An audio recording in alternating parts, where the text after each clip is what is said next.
Buildings are by far and away the largest insult that humans visit upon the planet. If you look at the land impacts, if you look at the energy impacts, the water impacts, the materials impacts, the impacts on human health, nothing approaches the insults that buildings visit upon the environment. In addition, you have carpet, you have upholsteries, you have wallpaper, all of which are loaded with toxins that outgas constantly into the environment, and there's no way for it to get out. Green buildings are high-performance buildings, not only environmentally, but economically.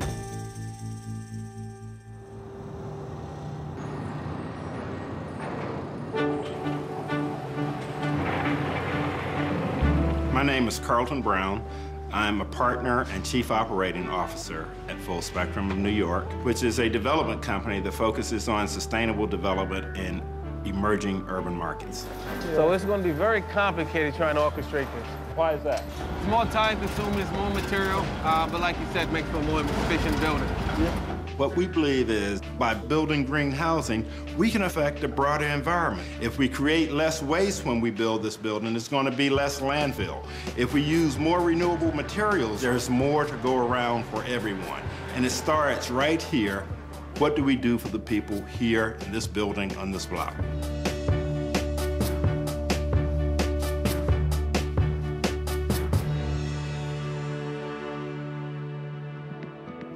In 1976, when I moved to New York, this was all vacant land. It was a community of only poor people. There was lots of drugs, there was lots of crime, and there was a community that was shrinking every year. I mean, I grew up in the South, in the heart of the civil rights movement, and both of my parents always taught me, you can never stand on the sidelines. If you stand on the sidelines, you don't have a right to complain. If you came to New York armed with a mindset that I had, you knew that a community like this was really where your calling was, to be engaged, to try to make a difference. I'm on the way to 1400 Fifth, a green building on Fifth Avenue in Harlem, to meet a group of students from Pratt to show them firsthand some of the things we've done that were green here. We wanted to create a healthy community. It had people at all sides of the economic spectrum.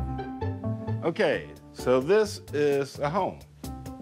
And what we tried to do is focus on making it a quality home. We used the bamboo floor, low VOC paint.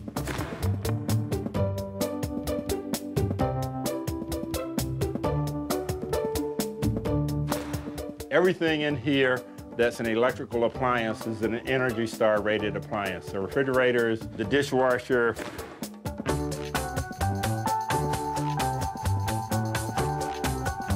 When you look at the carpet, you know, you look at it, this nice looking carpet. It's from 50% recycled material, plus it's 100% recyclable. Some of the things that have made this building a landmark in the way people think about urban housing, multifamily housing, and green housing is we use geothermal to heat and cool the building.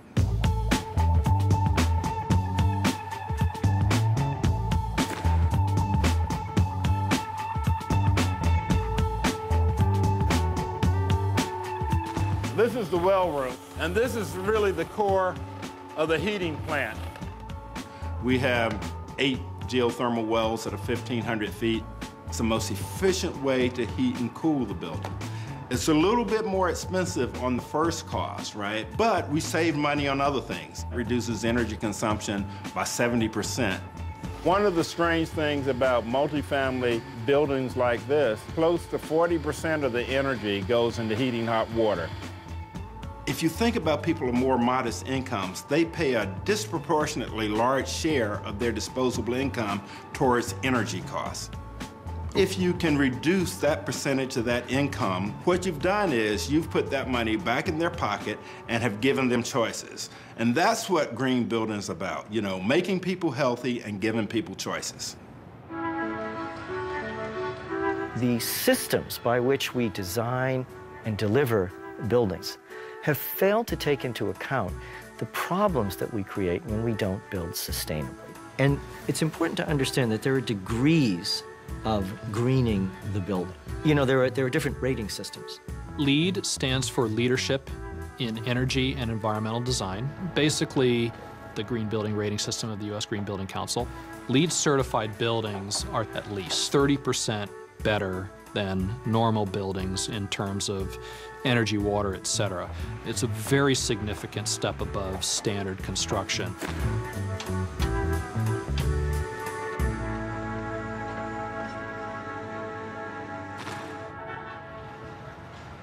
Our latest building is called the Kalahari. It's here on 116th Street, and like 1400 on 5th, it has a lot of green features. So much of the green stuff that we do is buried inside the structure, and you don't see it unless you look at it now. Sometimes it's little things, like for instance, one of the important things that we want to have good indoor air quality. New York City, and Harlem in particular, has the highest asthma rate in the country. So green building can do something about that. We bring in air mechanically and we filter it 3 times before it's delivered to the apartment. One of the things we did is we used concrete as well as rebar with high post-consumer content. So if you look at the steel reinforcing that goes through all the block work, like this and like this, is 90% recycled steel. All these materials that we're using in this building come from within 500 miles of the city of New York. So it's good for the local economy. It uses less fuel and transportation, so we all eventually have a better indoor air quality. No one has been offering green condominiums or green rentals for affordable households in New York City ever. Now, every request for proposals that the City Housing Agency puts out for affordable housing has to have a green component in it. So that's a paradigm change. And I really like to think that we were really the people that were the point people on making that change.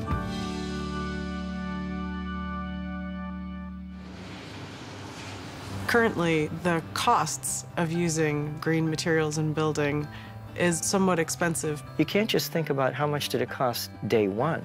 You want to think about how much it costs over the first 5 years. Then it doesn't cost any more at all. Why? Because your utility costs are going to go down. As we get up this learning curve on how to build green, the costs will come down. And I think the day will come when construction can be green at no premium.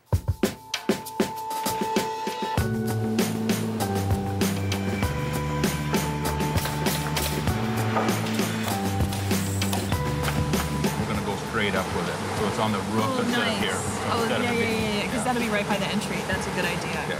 I come to the factory, I do periodic visits to make sure everything looks like we intended.